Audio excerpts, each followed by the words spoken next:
Ay, good morning. Bakit ka nandito? Ay, ang aga naman. Aray, aray.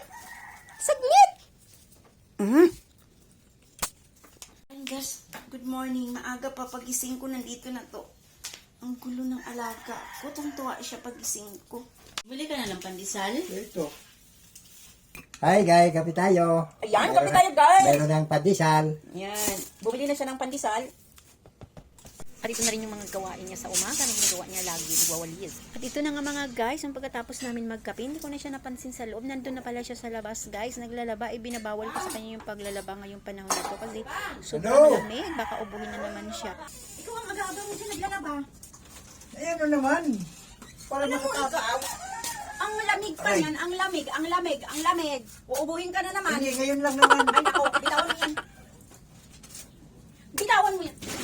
Ano ba yan? Tayo. Aray! Maaga pa nga kasi, hindi yan biro. Totoo yung sinasabi ko. Maaga pa ba? Mamaya ubuhin ka na naman. Mahina pa naman yung baga mo. Nananakit ka na. Hindi na maganda yan ha. Sige na, tayo na. Nananakit.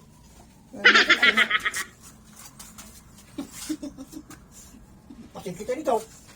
Matawal ka ha. Nagtatrabaho na ng tao kasi masyado mo ako inaano.